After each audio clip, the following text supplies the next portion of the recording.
Assalamualaikum warahmatullahi wabarakatuh. Bismillahirrahmanirrahim. Alhamdulillahirabbil alamin. Wassalatu wassalamu ala asyrafil anbiya'i wal mursalin. Sayyidina Muhammadin wa ala alihi wa sahbihi ajma'in. La haula wa la quwata illa billahil azim. Tugas dakwah adalah tugas kita semuanya. Apapun posisi, jabatan, dan kedudukan kita. Kita wajib sesuai dengan kemampuan kita untuk ikut berpartisipasi dalam kegiatan dakwah. Apalagi melalui dakwah melalui televisi, misalnya melalui Kalam TV. Dakwah akan lebih tersebar pada semua bidang dan juga pada semua daerah ya yang terjangkau, misalnya oleh Kalam TV ini. Tentu saja dalam kegiatan dakwah ini memerlukan biaya, donasi.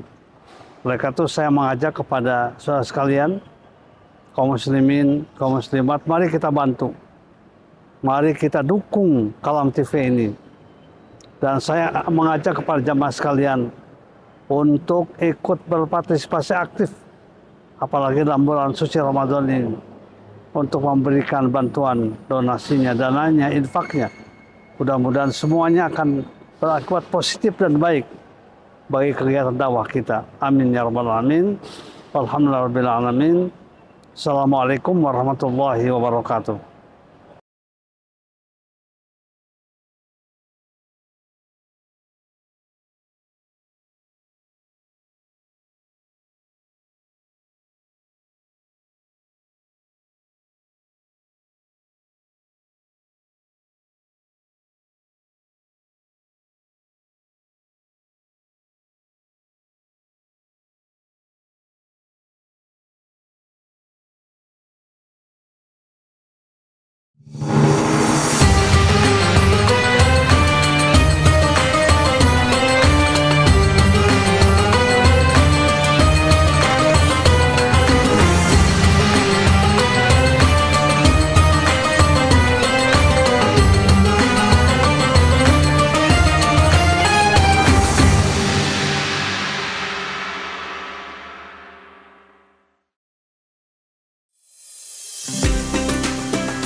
Assalamualaikum warahmatullahi wabarakatuh.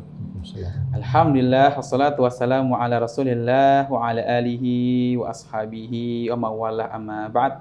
Allahumma alimna ma yanfa'una wanfa'na bima 'allamtana wa zidna ilma. Rabbana zidna ilman warzuqna fahman. Amin ya rabbal alamin. Para pemirsa jamaah Masjid Alumni IPB dan jamaah Kalam TV dimanapun Anda berada, selamat datang di acara kajian Syuruk spesial Ramadan, yang dimana program ini itu akan selalu tayang pada setiap waktu syuruk di bulan Ramadan. Dan program ini akan menayangkan berbagai macam kajian keislaman seperti ekonomi Islam, fiqh, sirah nabawiyah, dan yang semacamnya. Dan alhamdulillah pada kesempatan kali ini kita kedatangan tamu istimewa. Masya Allah ya. Beliau merupakan ketua Lembaga Kepemimpinan dan Pendidikan Eksekutif IPB Bogor, ya. Dan juga beliau juga merupakan ketua umum Yayasan Pondok Pesantren Pertanian Cifalah Darul Falah di Ciampea Bogor, ya Pak ya. Masya Allah. Oke, beliau adalah Al-Ustadz Dr. Naufal Mahfudz, MBA MM. Masya Allah. Mari kita sapa dulu pemirsa. Assalamualaikum Ustadz. Waalaikumsalam warahmatullahi wabarakatuh. Bagaimana kabar Ustadz? Alhamdulillah sehat. Alhamdulillah Bang Taqwa. sehat. Ya. Alhamdulillah. Baik, para pemirsa, insyaallah Al-Ustadz akan menjelaskan ya tentang human capital management. Ya, jadi itu adalah tema kita pada pagi ini. Untuk lebih jelasnya, biar kita makin paham apa itu makna dari human capital management, mari sama-sama kita dengarkan penjelasan dari Al-Ustadz Dr. Naufal Mahfuz MBMM. Kepada beliau dipersilahkan. Tafadhol Ustaz. Bismillahirrahmanirrahim. Terima kasih Bang Taqwa. Assalamualaikum warahmatullahi wabarakatuh. Bismillah walhamdulillah wassalatu wassalamu ala asyrafil anbiya'i wal mursalin wa ala alihi wa sahbihi ajmain amma ba'd. Rabbi syrahli sadri wa yassirli amri wahlul 'uqdatam min lisani yafqahu qawli. Bang Taqwa dan seluruh pemirsa, terima kasih saya diberi kesempatan untuk sharing ya. Nah, tadi yang seperti disampaikan Bang Taqwa, topik kita pada kali ini adalah tentang human capital management. Tentu nanti kajian kita atau diskusi kita ini lebih kepada kajian human capital management dalam perspektif Islam ya. Nah, kenapa human? Manusia, ya, kita semua ini merupakan makhluk yang mempunyai kemampuan istimewa dan menempati kedudukan tertinggi di antara makhluk-makhluk lainnya, yakni sebagai khalifah fil ard atau wakil Allah di muka bumi ini, sebagaimana dalam Quran surah Al-Baqarah ayat 30. Ya. Kemudian juga dalam ayat yang lain, itu manusia memang menjadi wakil Allah di bumi ini. Makanya kemudian bagaimana mengelola manusia itu dari sisi potensinya ya Bang Taqwa, dan terutama juga dari sisi aktualisasinya. Nah, itu perlu dikelola dengan baik.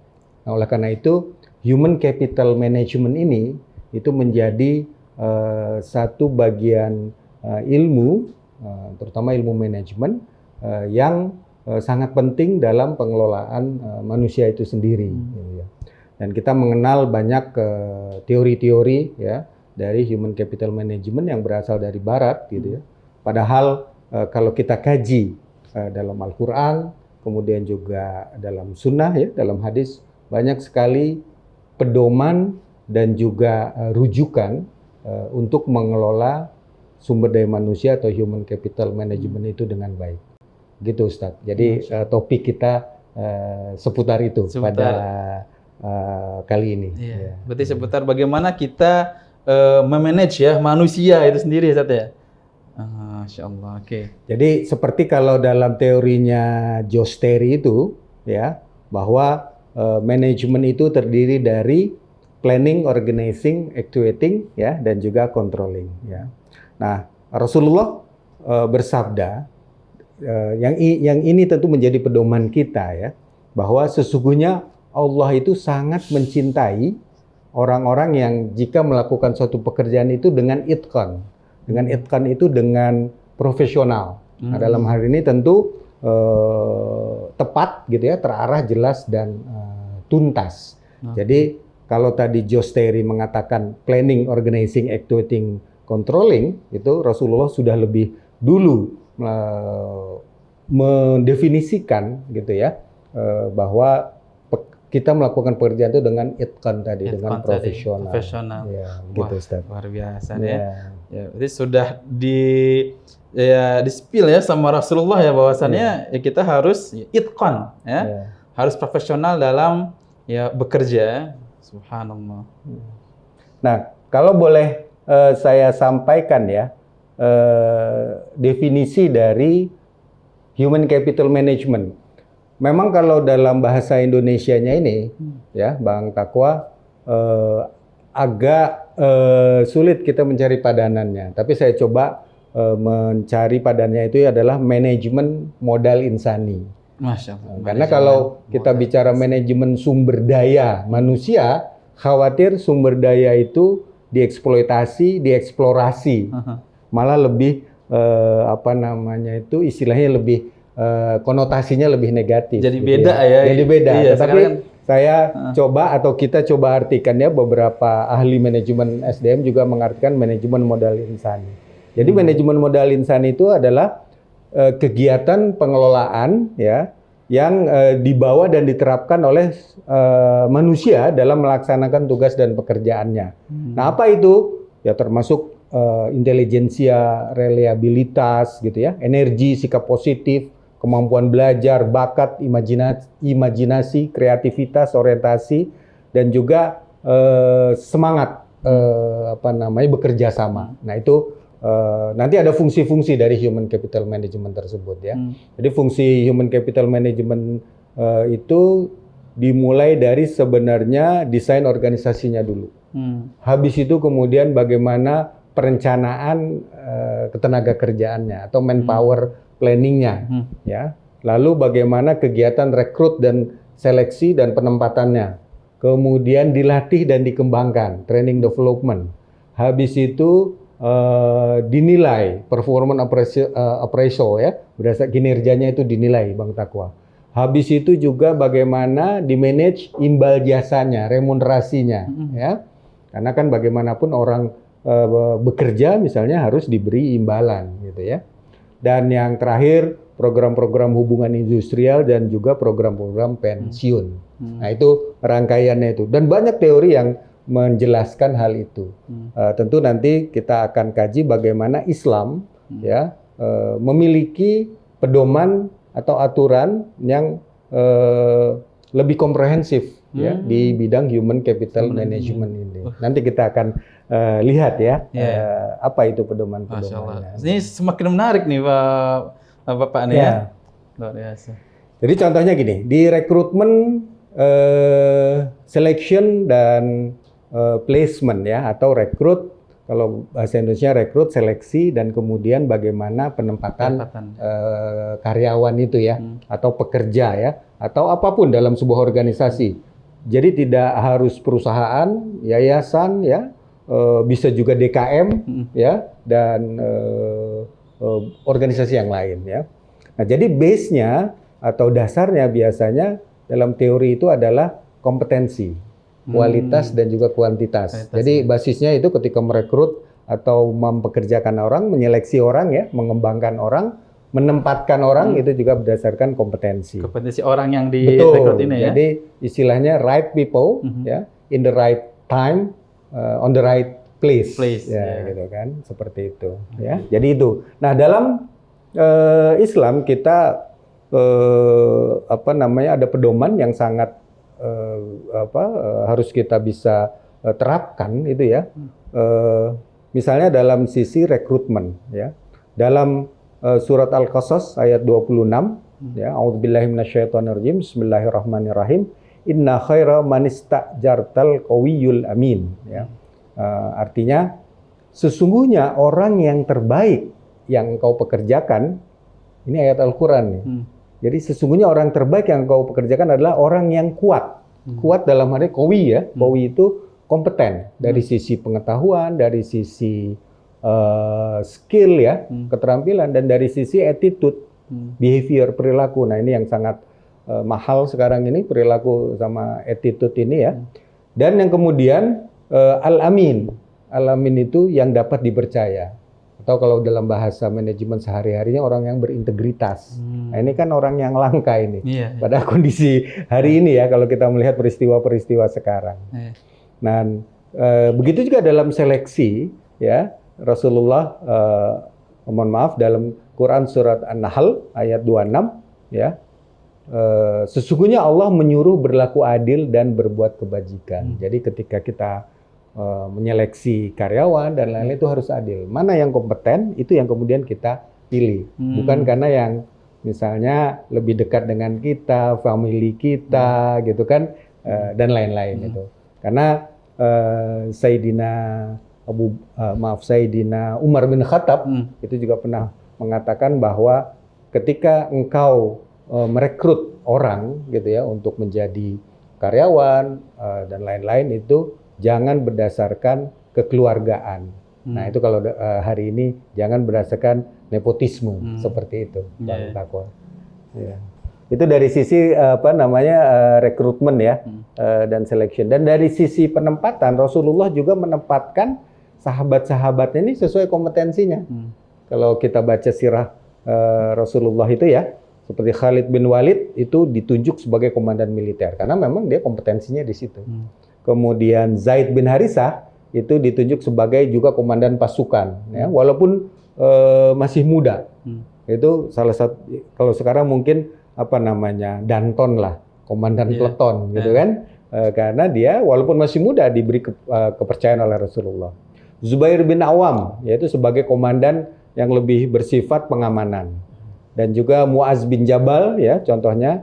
Nah, Muaz bin Jabal ini diberi tugas PIC katakanlah ya, penanggung jawab untuk urusan fikih, pengajaran, pendidikan, karena sesuai kompetensi beliau di situ, gitu ya. Nah, hal lain tentu ketika kita mempekerjakan orang itu ada reward manajemennya ya, Bang Takwa, manajemen imbal jasa, remunerasinya gitu ya. Jadi orang itu dibayar berdasarkan bisa posisi, bisa juga performance kinerjanya, nah bisa juga kompetensi dari orang tersebut. Jadi bukan hanya resultnya, tapi juga prosesnya, bagaimana dia menghasilkan result itu. Nah itu orang dibayar seperti itu ya. Nah dalam hal ini Islam memberikan pedoman ya dalam Quran surah Al-A'raf ayat 85 ya, disebutkan di situ. Artinya, maka sempurnakanlah takaran dan timbangan, dan janganlah merugikan hak-hak orang lain sedikit pun. Makanya dalam bekerja itu kan ada hak dan kewajiban. Nah, jangan dikurangi gitu. Kalau mohon maaf ya, kalau UMR-nya sekian ya harus dibayar sekian gitu. Jangan di bawah UMR. Nah, itu berarti sudah menyalahi itu, merugikan hak-hak orang lain. Ini ayat Al-Qur'an nih dalam Al-A'raf ayat 85 ya. Begitu juga Rasulullah bersabda, hadis riwayat Ibnu Majah. Nah, ini yang sering kita dengar ini. Tapi harusnya implementasinya juga harus kuat juga ini kan. Jadi dalam hadis itu disebutkan oleh Rasulullah, berikan kepada seorang pekerja upahnya sebelum keringatnya kering. Sebelum ya Pak ya, harusnya sebelum ya. Sebelum. Sekarang realitanya udah kering terus basah lagi kan, pekerjaan lain belum dibayar Pak.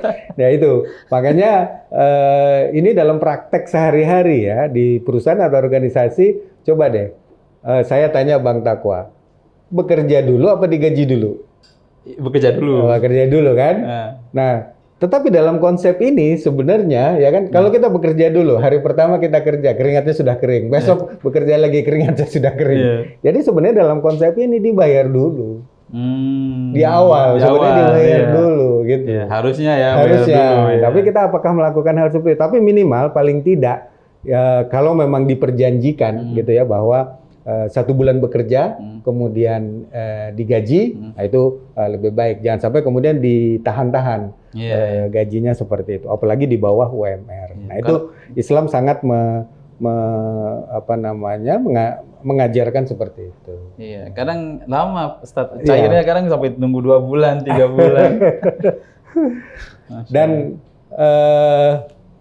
hubungan antara pemberi kerja ya, atau pengusaha atau pemilik organisasi gitu ya, dengan pekerja ini, Rasulullah sudah mengatur ini ya. Jadi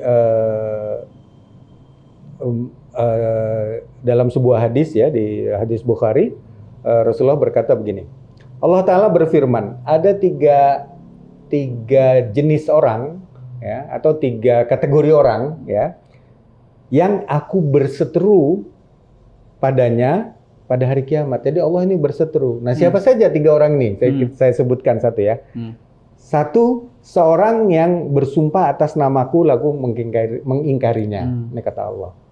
Kemudian seorang yang menjual orang yang merdeka lalu memakan uang dari hasil jualannya itu. Ini zaman perbudakan. Nah, ini yang saya ingin tekankan di orang yang ketiga. Siapa nih orang ketiga yang berseteru dengan Allah di hari kiamat? Yaitu seseorang yang mempekerjakan seorang pekerja atau seorang karyawan, lalu pekerja itu menyelesaikan pekerjaannya, namun tidak dibayar upahnya. Berarti ini kepada bosnya berarti ini ya? Iya, jadi hati-hati kalau kita punya perusahaan, punya organisasi, lupa membayar, apalagi sengaja gitu ya, maka akan berseteru dengan Allah. Jadi para buruh gitu ya, para karyawan itu jangan khawatir, Allah yang melindungi ini. Walaupun di dunia ini ada serikat buruh gitu ya, tetapi Allah itu melindungi nanti di hari kiamat. Nah itu dari sisi reward management ya, Bang Taqwa. Kemudian dari sisi performance appraisal, ini juga dalam Al-Quran surah Al-Isra ayat 13 ya. Jadi artinya setiap manusia telah kami kalungkan, telah kami catat gitu ya. Artinya nanti akan ada catatan amal perbuatan. Amal perbuatan ini kan hasil kinerja kita selama di dunia ini ya. Prosesnya kita ibadah, berbuat baik dan lain-lain. Nah, kemudian catatan ini sebagai hasil kinerja. Jadi Allah akan melakukan performance appraisal nih kepada kita semua. Nah, itu dalam arti yang sangat luas gitu ya. Nah, dalam bekerja pun sama gitu. Ada hasil kinerjanya. Nah, nanti pada hari kiamat kami keluarkan baginya sebuah buku, kitab gitu, catatan, dan dia terima dalam keadaan terbuka. Artinya transparan. Sama halnya ketika kita melakukan performance appraisal atau penilaian kinerja di perusahaan kita, gitu ya, atau di perusahaan yang kita tempat bekerja, itu harus terbuka, harus fair, tadi adil, ya, dan seterusnya.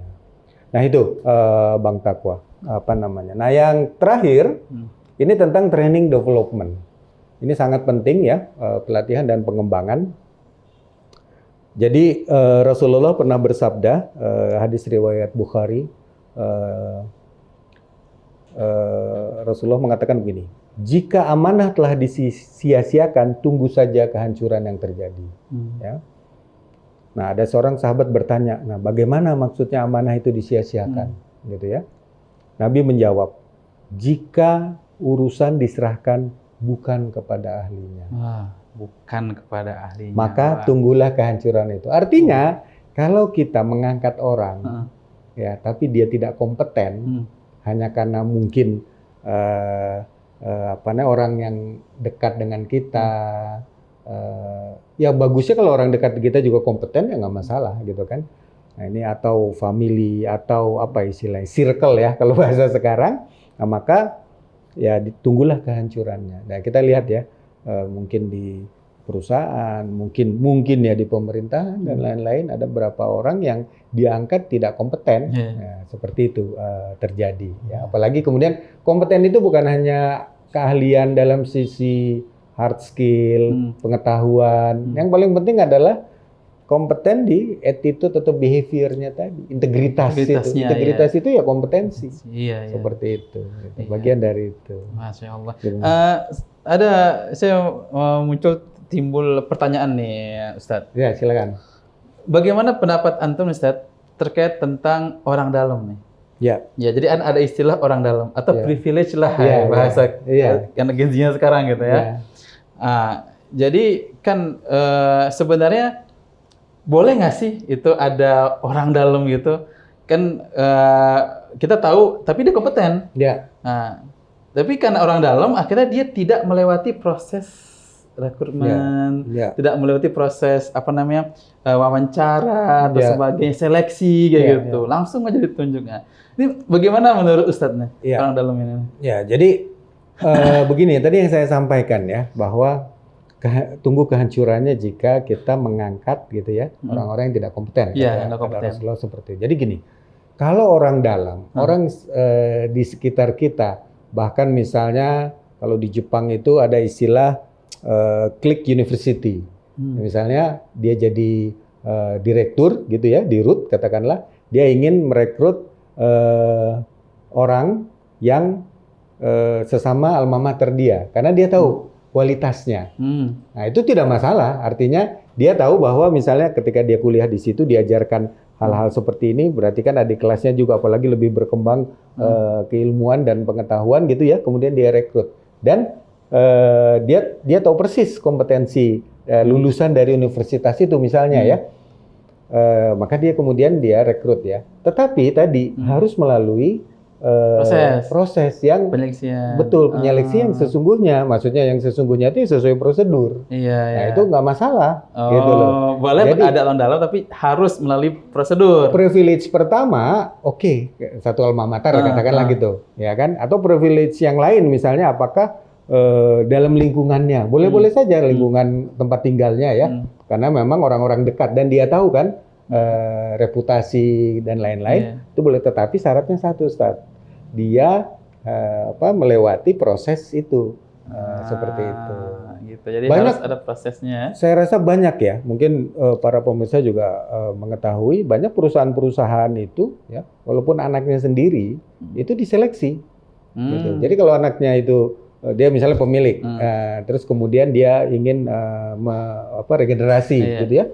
Anaknya bekerja dari awal tuh, dari staf dan seterusnya. Karena itu juga mematangkan, mendewasakan dari anaknya itu. Kalau bahasanya ujuk-ujuk, kalau tiba-tiba kemudian pada posisi tertentu, tadi Rasulullah sudah menggaransi itu.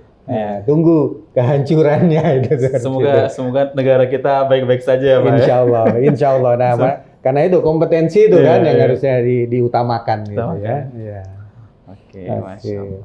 Nah, yang terakhir dalam training development ini, yang paling penting tadi ya, bahwa kita memberi pengembangan atau pelatihan atau pendidikan gitu ya.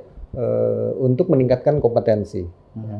Allah sendiri mengajarkan Nabi Adam, gitu kan, nama-nama benda yang ada di sekitarnya, gitu kan. Jadi tidak tiba-tiba Allah menciptakan Adam tahu segalanya, enggak. Itu kan bagian dari bagaimana training development. Jadi dalam surat Al-Baqarah 31 itu, ya Allah berfirman, wa'allama Adamal asma'a kullaha. Jadi dia mengajarkan kepada Nabi Adam itu benda-benda seluruhnya, sehingga Nabi Adam hafal dan kemudian ditunjukkan oleh Allah gitu ya kepada para malaikat gitu ya. Nah, ini Adam bisa menyebutkan benda-benda seluruhnya. Nah, itu proses trainingnya. Ya, prosesnya. Jadi nggak ujuk-ujuk langsung Allah kasih memori isinya semua nama-nama ini ya, nama-nama binatang atau hewan, tapi harus melalui prosesnya dulu ya, Ustaz ya. Ya kayak seperti kita kuliah gitu ya, atau kita pelatihan di perusahaan atau di organisasi ya. Ya kan ada proses belajarnya. Nggak langsung skripsi, nggak langsung disertasi, nggak langsung tesis dan disertasi kan. Ada kuliahnya, berapa semester, terus dan terus ada UTS, UAS dan seterusnya. Itulah proses bagaimana tadi mengajarkan itu ya, kemudian menjadi kompeten. Gitu, ya. Gitu. Nah, yang paling terakhir ya, yang saya ingin sampaikan bahwa dalam training dan development itu yang paling penting ya, ini dalam sisi human capital management ya, itu adalah tentang karakter. Karakter itu menyangkut traits ya, sifat-sifat dan lainnya ya, yang harus dimiliki oleh seorang human capital itu ya, sebagai seorang manusia itu. Nah, itu yang paling. Nah, tentu kalau dalam Islam ya, kita mengenal karakter itu, kita mencontoh karakter atau sifat-sifat ya, karakter atau sifat-sifat dari Nabi dan Rasul yang sering mungkin kita pelajari, kita baca dan lain-lain, yaitu 4 sifat Nabi dan Rasul itu ya. Jadi biasanya ada yang menyingkatnya itu FAST, gitu kan? FAST. Ya, fatonah, amanah, siddiq, tabligh ya.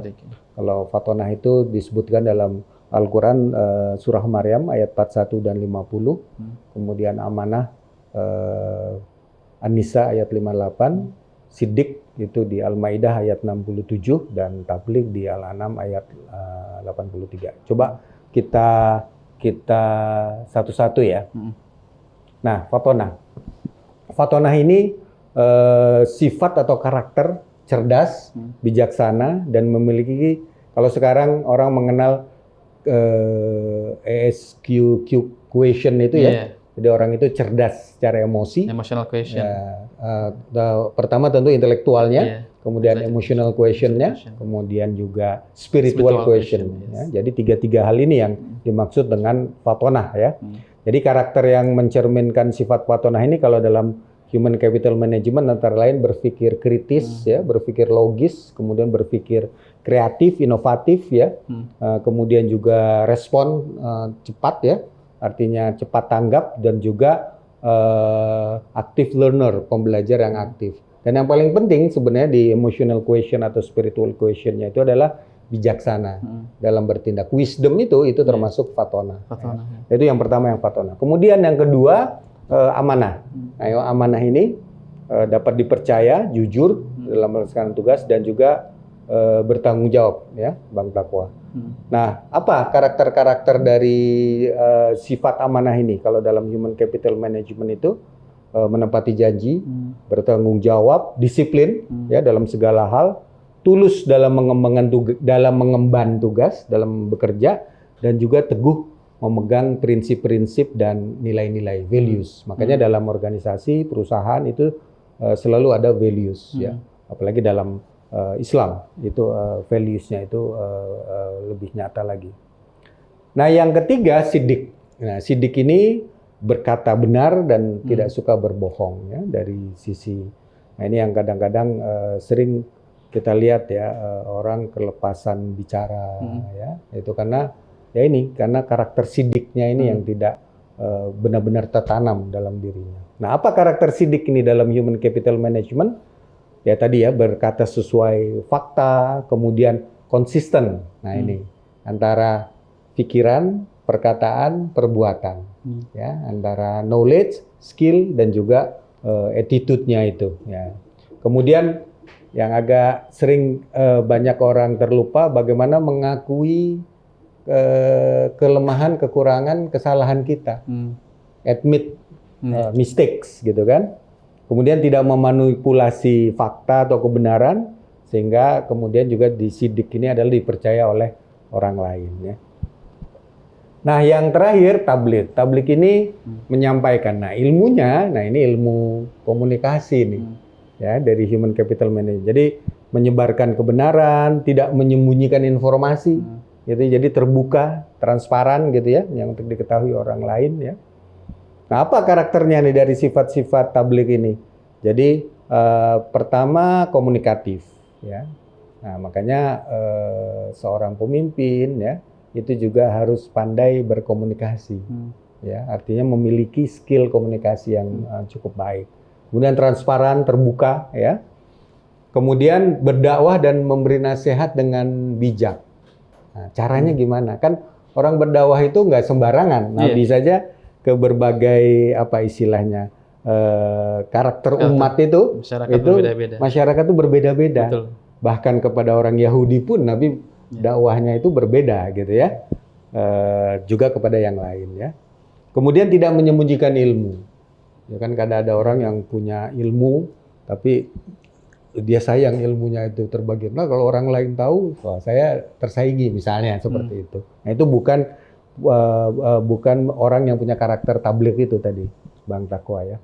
Nah yang terakhir bertanggung jawab dalam menyampaikan kebenaran. Artinya ketika menyampaikan sesuatu dia harus bertanggung jawab. Apa yang disampaikan? Jangan sampai misalnya ketika sudah menyampaikan, wah memang itu dari saya, nah, dan seterusnya. Jadi artinya dia tidak bertanggung jawab terhadap apa yang disampaikan. Ya.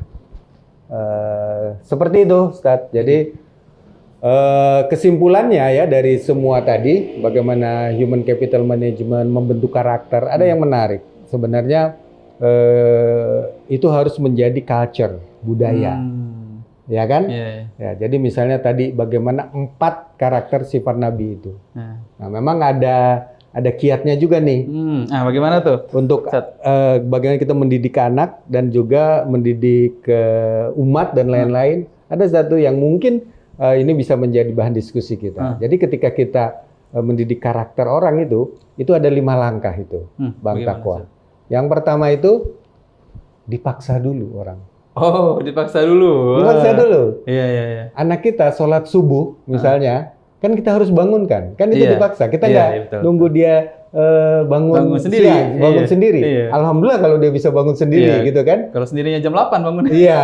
Siangan. Dan itu harus kita contohkan. Iya, iya. Jadi dipaksa, kemudian orang itu akan terpaksa. Ya pasti karena Ya dipaksa. kan sudah dipaksa sehari-hari kayak kita sendiri kan. Seperti itu kan untuk ke diri kita. Iya. Ini bukan hanya ke orang lain tapi ke diri kita. Baru kemudian kita bisa. Nah, setelah itu biasa. Ketika udah bisa biasa, kita bangun subuh itu udah terbiasa saja. Nah, akhirnya menjadi budaya. Nah, begitu juga karakter yang tadi itu. Yang fatona, amanah, ya, sidik, tablik, itu karakter-karakter itu harus melalui proses seperti ini. Masya Allah. Itu yang kemudian menjadi apa namanya proses sehingga nanti mudah-mudahan hasilnya resultnya menjadi sebuah culture atau budaya karakter itu. Ya. Demikian. Oke. Bang Taqwa. Baik, Masya Allah para pemirsa ya, Masjid Alami IPB dan pemirsa Kalam TV.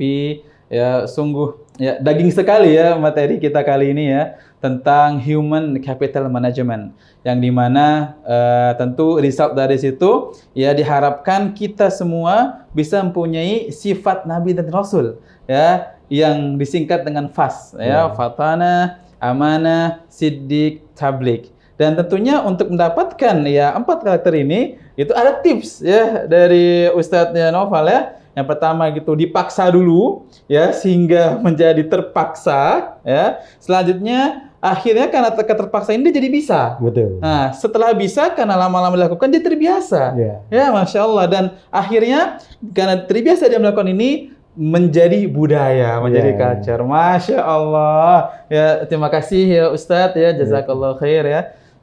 Baik ya para pemirsa, ya jika ingin ya menonton ya kajian atau materi yang menarik lainnya, ya jangan lupa saksikan terus kajian Syuruk spesial Ramadan hanya di Kalam TV. Ya, baik saya Bang Taqwa sebagai host dan narasumber hebat saya ya Ustadz Noval Mahfud ya. Kami pamit undur diri. Assalamualaikum warahmatullahi wabarakatuh.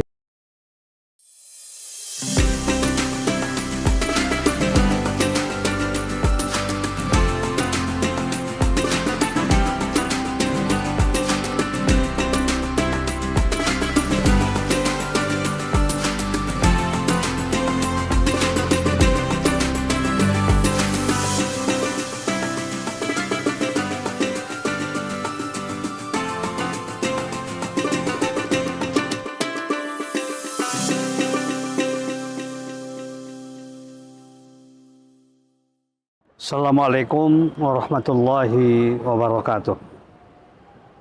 Bismillahirrahmanirrahim. Alhamdulillahirabbil alamin.